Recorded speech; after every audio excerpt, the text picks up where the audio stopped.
ये यीशु मसीह कैसे समझ पाए? यीशु मसीह के पास ये खूबी कहाँ से आया? यीशु मसीह के पास ये ताकत कहाँ कैसे आया? नहीं, वो तो खुदा थे ना, इसलिए सब करते थे। वो तो गॉड थे, इसलिए वो करते थे। लेकिन इस चीज को ही मैं काटता हूँ। It is not because that Jesus was omniscience. ये इसलिए नहीं कि यीशु मसीह के पास वो खुदा का ताकत था, इसलिए वो जान पा रहा था। नो। यूहन्ना लिखित सुसमाचार उसका 4 अध्याय जब हम शुरू करते हैं, वहां पे पहली आयत में लिखा है, फिर जब यीशु को मालूम हुआ कि फरीसियों ने सुना है कि यीशु यूहन्ना से अधिक चेले बनाता और उन्हें बपतिस्मा देता है, यद्यपि यीशु स्वयं नहीं वरन उनके चेले बपतिस्मा देते थे, तब वो यहूदियों को छोड़कर फिर गलील को चला। एक आयत जब हम पढ़ते हैं हमें समझ में आता है कि यीशु को मालूम हुआ, ही अंडरस्टूड। फरीसियों के पास ये खबर पहुंच गया है। कौन सा खबर पहुंच गया है? कि यीशु मसीह और उनके चेले ज़्यादा क्या करते हैं? बपतिस्मा देते हैं, सेब का उनका बढ़ रहा है। तो यीशु मसीह ने क्या किया? दूसरी आयत में लिखा है कि वो क्या कि यहूदियों को छोड़ के वो चले गए। देखो कई आयत में हम देख सकते हैं, जैसे कि मत्ती उसका 9:4 में भी लिखा है, मत्ती उसका 12:25 में लिखा है, लूका 6:8 में लिखा है, लूका 11:17 में लिखा है। ये सारे आयतों को जब हम पढ़ेंगे हम एक चीज़ समझ सकते हैं कि यीशु मसीह के पास ये खूबी था, ये वरदान था कि यीशु मसीह लोगों के मन के बातों को पढ़ लेते थे। हालेलुया। कि भाई उनके आसपास के लोग जो होते थे ना, उनके मनों का बात वो समझ सकते थे। आप मन में क्या सोच रहे हो, आपके दिमाग में क्या चल रहा है, वो यीशु मसीह समझ सकते थे, है ना। आजकल कुछ लोग करते हैं, बहुत फेमस है ना, सुहानी, एक जो माइंड रीडिंग करती है। अगर आप सोशल मीडिया वगैरह में देख रहे होंगे, आप देखे होंगे पिछले 25-30 साल से वो करते आ रही है। आपका माइंड रीडिंग करके आपका फ़ोन नंबर सब कुछ वो बता देगी। वो बोल रही है कि नहीं, ये तो कला है, ये एक कला है, ये आर्ट है, हमने सीखे हैं वो कला को। और एक रिलीजियस गुरु है, बाबा है, कौन है? बागेश्वर धाम बाबा, है ना, वीरेंद्र शास्त्री, है ना, वहाँ पे वो भी करता है ना। कई सारे लोग, लाखों हजारों लोग जाते हैं ना, वो पर्ची में लिख के देता है, करते हैं। तो ये मिरेकल, ये चीज़ हम जानते हैं कि ये चीज़ होता है। ये साधु बाबा कैसा करता है? देखो हम ये भी जानते हैं कि अंधकार के पास भी शक्ति है कि नहीं? शैतान के पास भी शक्ति है, सारी शक्ति उनके पास है, सही वो भी कर सकती है। इसमें मसीह लोगों को हैरान होने की कोई चीज़ नहीं है। अरे बागेश्वर धाम कर रहा है, कैसा कर रहा है, मामूली सा चीज़ है वो, शैतान की कोई बड़ी बात नहीं है। So miracles can be done by शैतान। रेवलेशन में लिखा है कि दिन आएगा मुर्दों को जिलाएंगे, वो तो है कि नहीं, मुर्दों को जिला सकते हैं वो, तो इसीलिए वो देख के हजारों लोग उनके पीछे जाएंगे, वचन में लिखा है।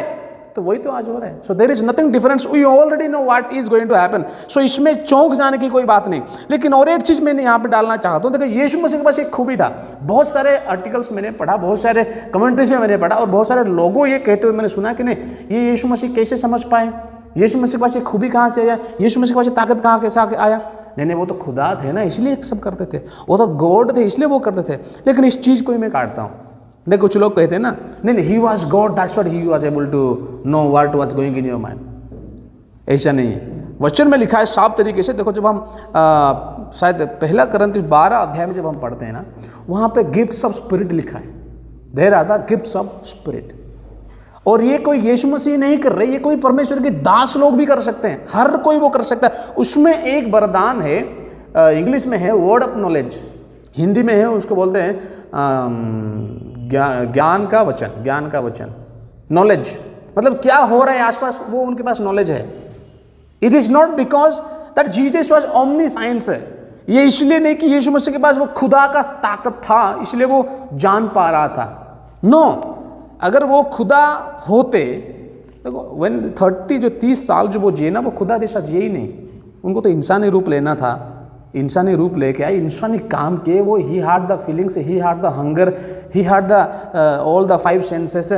he suffered like a human, he lived like a human, and in that 30 years he did not live like God. वो भगवान के जैसा, परमेश्वर के जैसा जिए ही नहीं। इसलिए कई जगह में बोलते हैं ना, अगर मैं चाहता तो क्या दूतों को बुला सकता था, लेकिन बुलाए नहीं। वो क्यों? क्योंकि वो चाहते थे कि मैं इंसानी जैसा ही जीऊँगा। So he was completely 100% human being. लेकिन फिर भी ये सारी चीज़ें ये लोग जान पाते थे। उसका मतलब उसके पास ये वरदान, आत्मा का वरदान था। अगर वो गॉड होते ना, उनको कोई रात भर प्रार्थना करने की जरूरत नहीं था। चेलों को चुनने से पहले उन्होंने रात भर प्रार्थना किया कर, है ना। He prayed whole night and then he selected the disciples. सेवकाई होने से पहले रात भर पहाड़ों के ऊपर जाके वो प्रार्थना किया करते थे, whole night. I don't think आज कोई सेवकाई में जो है वो इतना कर रहा होगा। यीशु मसीह इतने सब कर रहे थे। सो ही एनकरेजेस आज के सेवकों को, वो आज हमें उत्साहित करते हैं कि अगर हमें भी उनके जैसा करना है, हमें भी उनके जैसा बनना है, तो उनके पीछे की जो चीज़ें हैं हमें उनके भी देखना है कि भाई हाउ ही वाज डूइंग। हमें उनके मिरेकल्स दिखाई दे रहा है, हमें उनकी चंगाई के बड़े बड़े काम दिखाई दे रहा है, but also you have to see what is the power behind it. उसके पीछे का वजह क्या है, उसके पीछे का कारण क्या है, भाई उसको भी समझना बहुत जरूरी है। वो था प्रार्थना। He used to pray whole night. आज का चेन प्रेयर वगैरह होता है ना, 10 लोग मिलकर एक रात प्रार्थना करेंगे, वो तो 1 घंटा, वो 1.5 घंटा ऐसा करके एक रात खत्म करेंगे। सो यहाँ पे मैं क्या कहना चाहता हूँ, यही कहना चाहता हूँ, यीशु मसीह के पास ये ताकत था, but it was not because of he was God, but because he had yield it. वो तब खुद को इतना बनाया था आत्मिक रूप से, इतना खुद को ट्रेंड किया था कि he had the gifts of spirit. उनके पास परमेश्वर की आत्मा का वरदान था और उसके ताकत के वजह से उन्होंने वो सारे करते थे। इसलिए एक जगह में वो कहे, जो मैं करता हूं तुम उससे बढ़कर कर सकते हो, और जो विश्वास करते हो उनके लिए सब कुछ नामुमकिन है, और तुम मुझसे भी बड़े बड़े काम करोगे। उसका मतलब इंसान क्या खुदा से बड़े बड़े काम करेंगे? अगर यीशु खुदा होते तो मनुष्य खुदा से भी बड़े बड़े काम करेंगे? वही बात यीशु मसीह कह रहे थे। नहीं, ही लिव्ड लाइफ ए मैन। वो इंसानी ज़िंदगी जिए, एक परमेश्वर के संतान की ज़िंदगी जिए 30 साल, और वो हर चीज़ किए जो एक दास कर सकता है, यानी हम वो सारे काम आज कर सकते हैं। तो Jesus had that gift of spirit, and उस शक्ति से उस चीज़ को मालूम किए, समझ पाए कि यहूदी लोग, ये सारे लोग क्या कर रहे हैं, मेरे खिलाफ ये सारे बात कर रहे हैं।